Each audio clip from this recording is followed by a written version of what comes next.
Terima kasih Bapak dan Ibu. Saya melanjutkan sebelum masuk ke sesinya dari Pak Roni Fitra.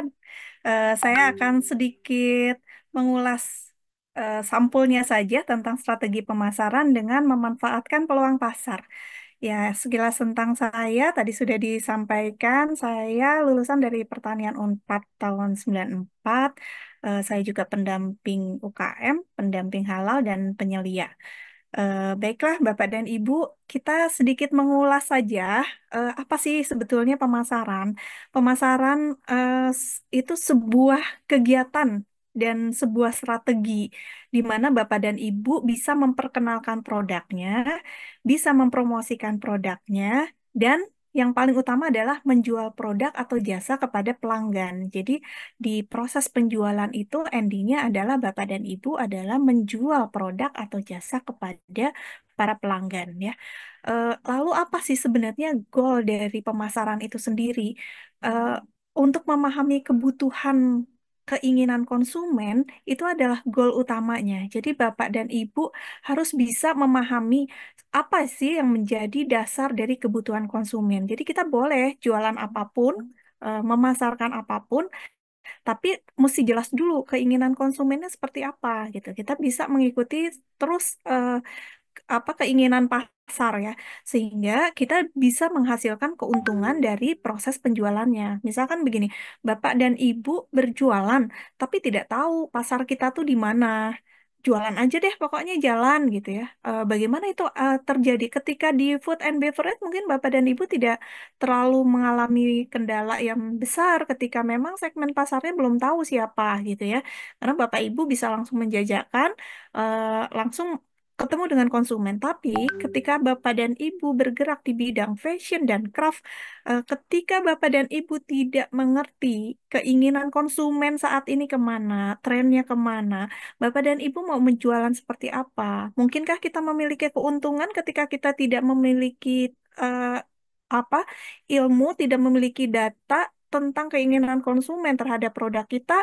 Nah, di situ jawabannya pasti Bapak dan Ibu tidak mungkin bisa mendapatkan keuntungan ketika memang segmen dan keinginan konsumennya tidak bisa kita baca dari awal.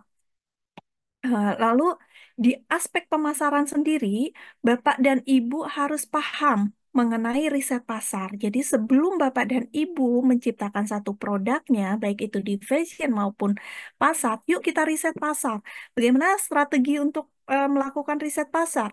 Riset pasar saat ini, Bapak dan Ibu bisa melakukan satu riset yang secara langsung melalui satu tempat atau tempat usaha, misalkan ada eh, tempat apa eh, oleh-oleh di sana yang menyajikan fashion dan craft, Bapak Ibu bisa survei di sana. Kira-kira berapa peminat di pakaian jadi, berapa peminat di kaos, berapa peminat di pakaian anak, berapa peminat di sepatu, berapa peminat di sendal, berapa peminat di aksesoris. Nah, Bapak Ibu bisa melakukan riset secara kecil-kecilan dengan aktualita, dengan beralih ke lapangan dan mencatat satu persatu segmennya seperti apa. Dari riset pasar yang sederhana, Bapak dan Ibu bisa menyimpulkan, jangan lakukan riset pasar itu hanya satu kali, Bapak dan Ibu. Bapak dan Ibu harus melakukan berulang kali. Biasanya saya melakukan riset pasar itu minimal ada 10 sampai 20 kali, sehingga saya bisa bisa mengukur. Oh ya, dari 20 kali saya kunjungan di pasar A, saya menyimpulkan bahwa konsumen di pagi hari lebih cenderung membeli kaos. Kaos yang dibeli adalah jenis kaos yang kekinian, dengan sablon yang dia besar, dengan sablon yang tematik gitu ya. Seperti itu Bapak dan Ibu. Lalu dilanjutkan dengan Bapak dan Ibu memisahkan segmen pasarnya. Kenapa sangat diperlukan pemisahan segmentasi pasar? Tadi sudah dijelaskan oleh Bu Mei. Kita sangat perlu tahu segmen kita itu apakah dari gender, apakah peminat kita itu laki-laki, apakah peminat kita perempuan, atau secara sosial ada satu kondisi di lingkungan yang memang kalau di sini kemeja itu nggak disukai karena umumnya yang bekerja di lingkungan kami ini adalah petani gitu ya, jadi nggak mungkin menggunakan kemeja. oh yang pasti mereka lebih suka menggunakan kaos. Jadi segmen pasar akan bisa menentukan dari aspek pemasaran Bapak dan Ibu. Lalu pengembangan produknya tadi juga sudah dijelaskan oleh Bu Ari dan Bu Mei bagaimana kita bisa menciptakan satu inovasi terhadap satu produk. Produknya boleh sama. Tadi Bu Mei sudah menjelaskan ya, ada satu eh, hal yang sangat menarik buat Bu Mei bahwa ada batik tertentu di daerah yang memang dia sebenarnya tidak terjangkau dengan teknologi ya, dengan internet dan sebagainya, tetapi karena iklim lingkungan di situ memang cenderung dia adalah desa pembatik, sehingga menciptakan satu batik yang khas, selalu berulang, dilakukan secara berulang. Nah, di sana kita bisa melakukan pengembangan produk dengan cara apa? Produknya nggak jadi kain batik saja. Biasanya mungkin hanya menghasilkan kain batik, tapi kita kembangkan. Mungkin menjadi pakaian, mungkin menjadi jas, mungkin menjadi pakaian muslim, atau mungkin sekarang lebih ke fashion ya, ada ke tas, ada ke sepatu ya Bapak dan Ibu seperti itu. Jadi pengembangan produk itu juga akan menentukan aspek pasar-pasar kita kemana. Lalu kita menetapkan harga. Nah, sebelumnya di materi minggu yang lalu sudah dibahas oleh Pak David di kelas aktualisasi. Bapak dan Ibu nanti bisa cek di channel YouTube-nya Kampus UKM bagaimana kita menetapkan harga. Nah, itulah ilmu yang kita berikan tentang perhitungan dari HPP ya. Nanti Bapak dan Ibu boleh mengulas kembali bagaimana untuk perhitungan HPP. Di kelas lanjutan nanti di tahun 2025 kita akan bedah tuntas per apa per segmen ya, per segmen mengenai perhitungan HPP. Lalu Bapak dan Ibu harus melakukan yang namanya promosi. Bagaimana produk kita bisa dikenal orang, tapi Ibu dan Bapak tidak melakukan satu pergerakan promosi. Apa saja yang harus disiapkan ketika kita akan melakukan promosi? Artinya Bapak dan Ibu harus memiliki minimal, Bapak dan Ibu memiliki tabungan foto produk. Yang kedua, Bapak dan Ibu sudah mulai mengatur konten. Konten apa yang akan ditayangkan? Eh, Sosial media apa yang akan Ibu Bapak gunakan? Promosi apa yang akan digunakan? Apakah melalui e-commerce, dengan melalui live, atau bidang lainnya? Nanti akan dikupas tuntas oleh Kang Roni setelah paparan ini. Lalu bagaimana Bapak dan Ibu melakukan strategi di distribusi? Kenapa distribusi menjadi aspek penting dalam pemasaran? Bapak dan Ibu, ketika Bapak dan Ibu berada di satu wilayah yang tidak memiliki kurir yang sampai ke sana, artinya distribusi yang Bapak dan Ibu lakukan akan mengalami satu hambatan. Diperlukan satu strategi sendiri bagaimana Bapak dan Ibu bisa memposkan. Oh iya, distribusi dari daerah saya hanya bisa menggunakan kendaraan bermotor, harus punya kurir tersendiri karena daerah saya terpencil. Berbeda dengan kota-kota besar yang istilahnya dalam tanda kutip bahwa untuk proses distribusi sudah tidak masalah. Kita tidak memiliki armada untuk distribusi, tetapi sudah dimudahkan dengan banyaknya kurir-kurir yang bisa kita jadikan partner. Nah, lalu aspek apa lagi di pemasaran yang bisa menunjang Bapak dan Ibu untuk meningkatkan omset? Yaitu adalah layanan pelanggan. Kenapa penting layanan pelanggan? Satu contoh, kenapa eh, pembatik itu tidak pernah mati? Karena apa? Eh, ada layanan pelanggan di sana. Dari batik itu, ketika kita masuk ke wilayah kawasan pembatik, mereka akan bisa memberikan layanan. Oh iya, proses pencucian Bapak dan Ibu untuk batik saya berbeda ya. Ini loh bahan untuk mencucinya, begini proses mencucinya, begini proses perawatannya. Nah, after sale yang biasa kita dengar itu adalah layanan pelanggan yang sangat menentukan orang bisa terus ada untuk membeli produk kita. Ya, dilanjut Bapak dan Ibu. Jadi, eh, utamanya dari goal pemasaran yaitu bisa memahami kebutuhan dan keinginan konsumen. Nah, ketika Bapak dan Ibu paham tentang keinginan konsumen, maka Bapak dan Ibu akan memperoleh keuntungan dari proses jualannya. Ya, saya kembali. Nah, jadi peluang bisnis yang bisa Bapak dan Ibu dapatkan seperti apa? Bapak dan Ibu eh, bisa mengetahui situasi dan kondisi di mana di situ ada potensi dan Bapak dan Ibu sudah bisa memulai atau mengembangkan usaha untuk dapat menghasilkan keuntungan. Nah, disitulah kita bisa membaca peluang dari 7 aspek yang tadi saya ungkapkan ini, Bapak dan Ibu bisa mendapatkan satu pola untuk bisa menghasilkan keuntungan dari usaha dan Bapak dan Ibu. Nah, 3 poin utama dari proses peluang itu sendiri apa saja? Satu, adanya permintaan konsumen. Yang kedua adanya keunggulan dari kompetitif, dan yang ketiga adanya potensi pertumbuhan dan keberlanjutan. Apa itu permintaan konsumen? Permintaan konsumen tadi dari aspek riset yang Bapak dan Ibu dapatkan, Bapak dan Ibu bisa menganalisa pasar. Jadi mengetahui tren konsumen dan riset kebutuhan spesifik dari yang mereka itu seperti apa. Apakah itu dari jenis bahannya, apakah itu hanya mengikuti tren modelnya saja? Apakah itu kita harus mengikuti dari keseluruhan lengkap dari mulai aksesorisnya, dari mulai tasnya, satu paket lengkap, atau mungkin Bapak dan Ibu mengeluarkan jasa. Jadi dari fashion, Bapak dan Ibu bukan saja mengeluarkan satu paket jadi, pakaian jadi, tetapi Bapak dan Ibu bisa mengeluarkan jasa desain di sana. Jasa desain, lalu ada proses penjahitannya dan proses finishingnya. Kenapa itu bisa dibedakan? Karena ada orang yang senang menggunakan banyak perhiasan, ya banyak input lainnya di pakaiannya. Ada yang memang dia sukanya polos-polos saja. Nah, itu menjadikan nilai plus dari jasa dari fashion yang Bapak Ibu kembangkan. Itulah permintaan konsumen yang harus betul-betul kita pelajari ya.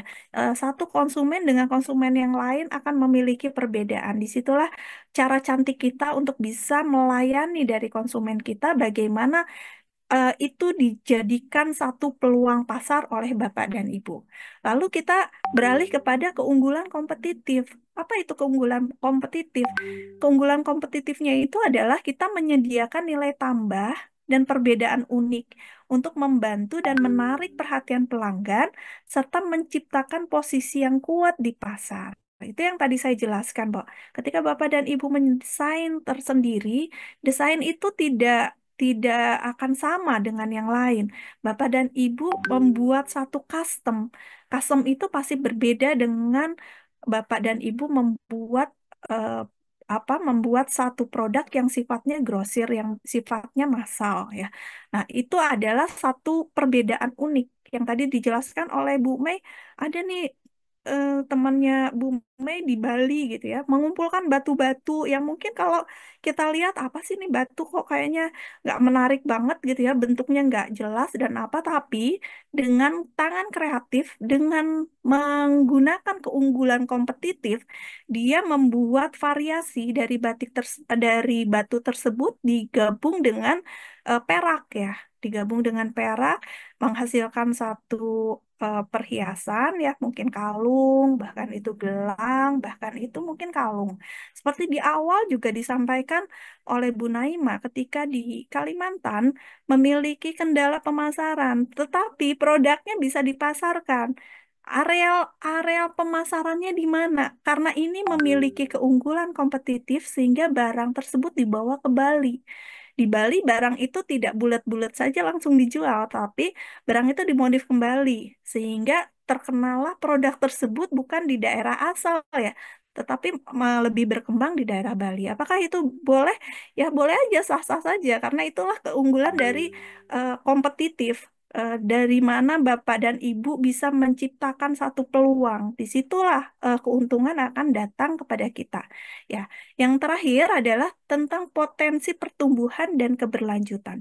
Kenapa ini diperlukan? Tadi di awal sempat diulas bagaimana peran batik dalam potensi pertumbuhan usaha yang berkelanjutan ya. Jadi di batik itu sendiri, kalau kita memiliki batik tulis, boleh saya sedikit cerita, tidak pernah disisakan menjadi ada kain perca. Jadi seluruh unsur batik tulis itu biasanya dimanfaatkan seoptimal mungkin, tidak pernah menghasilkan kain perca. Ada sisa sedikit, oh ya dijadikan benang. Masih ada sisa sedikit, oh ya kita jahit yuk, kita bikin bordiran kecil untuk di areal tangannya, atau mungkin oh ya biar biar dia pakainya karena di muslim, dia pakai aksesoris untuk di ujung kerudungnya gitu ya, seperti itu. Nah, itulah ciri khas dari pemanfaatan pertumbuhan usaha yang berkelanjutan, sehingga kita minim sekali yang namanya sampah di sana, selalu dimanfaatkan. Teknologi apa lagi nih dari pertumbuhan usaha yang berkelanjutan?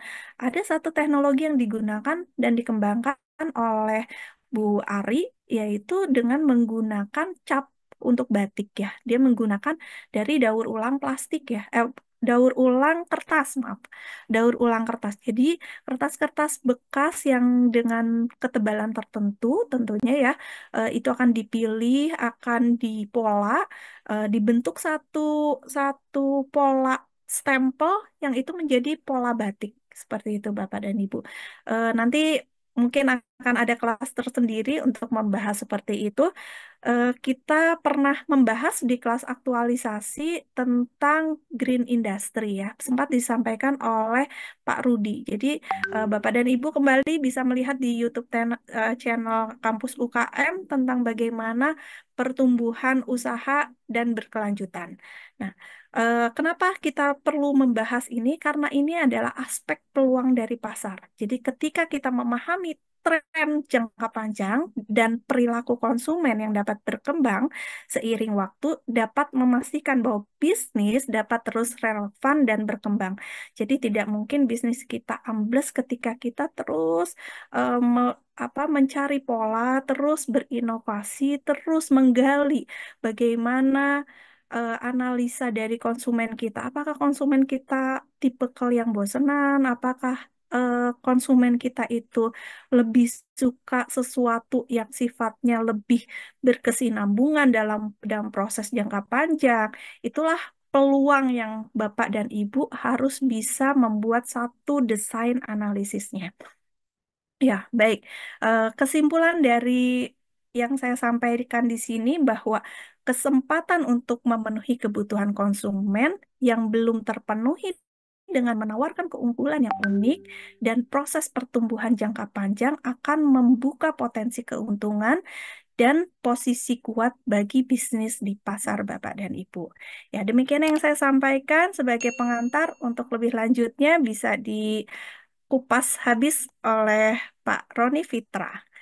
Nah, bagi teman-teman yang mau order kaos keren, silahkan bisa di marketplace Shopee, Tokopedia, Bukalapak maupun Lazada. Caranya tinggal ketik saja Muhammad Ervando ya. Nah, teman-teman tinggal pilih untuk kaos-kaos kerennya. Kemudian yang cocok langsung saja di order untuk kaos-kaos kerennya ya. Bisa di order satuan, lusinan ataupun borongan, silahkan bebas. Nah, berikut ini saya kasih rangkumannya ya. Nah, teman-teman ketik saja di Shopee, Tokopedia, Bukalapak, Lazada, ketik Muhammad Ervando. Nah, kemudian juga tersedia kaos lengan panjang dengan desain-desain keren. Tinggal teman-teman pilih di marketplace Shopee, Tokopedia, Bukalapak, Lazada.